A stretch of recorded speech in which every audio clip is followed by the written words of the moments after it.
Good afternoon, rum lovers. We are here today with another rum review, and we're here to review the Pilar's 24 Dark Rum. So, Pilar's 24 Dark Rum was inspired by Ernest Hemingway. Ernest Hemingway is a famous American writer. He wrote many novels. I believe he also won a Nobel Prize for his literary works. And really just a famous icon here in Florida and pretty much all across America. He was once in the war, and I think he was a medic, and that also inspired this bottle. The name Papa was almost like his nickname, and Pilar was the name of his boat and also the name of his second wife. This bottle was made in the inspiration of a canteen. Beyond the Pilar's rum bottle shape, there also is a cork on the top that is in the shape of a compass. So there's a lot of inspiration here from all of Ernest Hemingway's life. On the back of the bottle it says, Pilar's rum was inspired by Ernest Hemingway's passion for adventure and a good drink at the end of the day. Crossing the Caribbean Sea in his yacht, the Pilar, Papa's relentless spirit, seafaring exploits inspired us to rediscover the finest rums of his favorite ports of call. In true Hemingway spirit, the Hemingway family donates a portion of the proceeds from Pilar's rum to charity. The 24 represents the 24th solera taste profile in our artisan blend. On the side, it tells you the sources of the rum. It's Dominican Republic, Florida, Venezuela, Panama, Barbados. Distillery types are pot and column stills. Blending is solera blend in bourbon barrels, port wine casks, and Spanish sherry casks. Now it's time to get to the good stuff, which is the smell and taste of this delicious rum.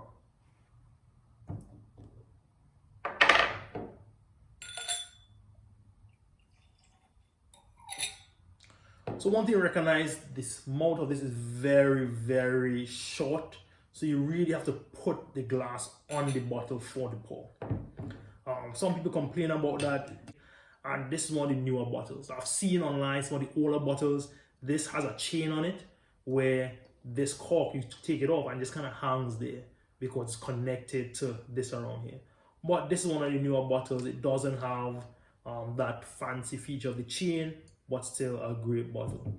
And let's continue now with the nose. Get a sweetness on the nose. I think I'm getting a slight citrus on that. You get somewhat of a vanilla. Let's see what the legs look like. It's 24-year-old solera blend. The legs develop pretty fast. Yeah, it's pretty fast on the legs there. By the time I swirl it, the legs are already coming down. So one thing I really should mention to you. So when they say a solera blend 24, what that means is that the oldest possible rum in this bottle is 24. That doesn't tell you exactly how much of it is in there is 24. And for solera, it really means the least amount. So there's a somewhat of a pyramid, and the oldest bottle on top, and it kind of trickles down into the rest of it. Let's taste.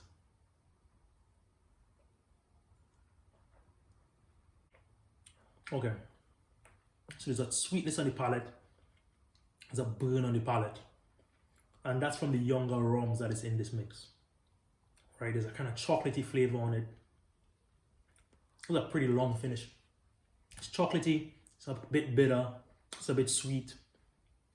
There is a burn, but honestly a delicious rum. This is the first time I'm having it neat.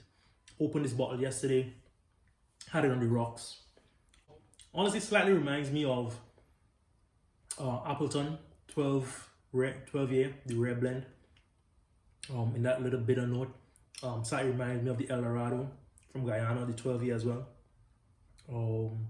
Just in the complexity of the flavor.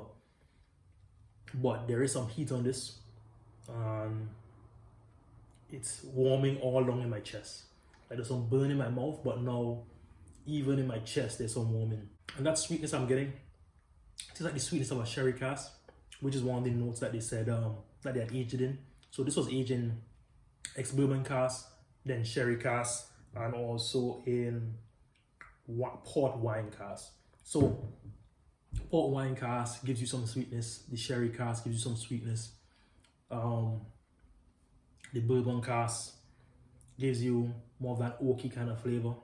I'm getting some oak in there, but honestly I feel as if the sherry, port, and that bitter chocolate taste is more upfront.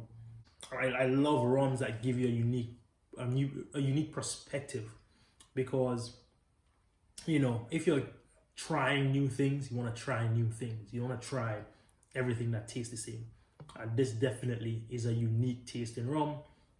On the taste, Flavia says treacle, which is basically molasses, golden syrup with coffee, dark chocolate, sweet fruits, raisins, dried apricots, thick vanilla with a spicy edge. Now that's a lot of flavor. Let's try. Let's see what we can get. Molasses, yes, there's a bitter taste that you get continuously throughout this drink. Coffee, chocolate. We've got a dark chocolate kind of flavor. I'm not sure if it's really coffee or just a really dark chocolate. There's some sweetness there in the fruits, which again is from the sherry cask in which this is aged in. Raisins, apricots, thick vanilla. There's a hint of vanilla. I don't say it's thick, but to me there's a hint there. They said it's thick. Spicy edge, yeah, there is a burn on this drink. The finish, they said it's thick and long. It resides in your mouth for quite some time. So I think it's pretty accurate. I think maybe we're getting better or I'm getting better. But I did pick up on a lot of what the tasting notes of this drink is.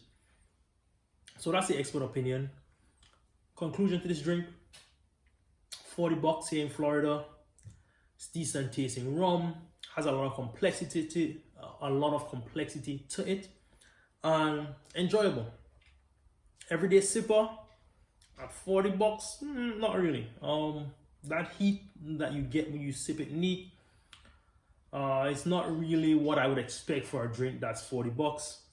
But other than that, I think it's a great spirit, a great thing that you must try.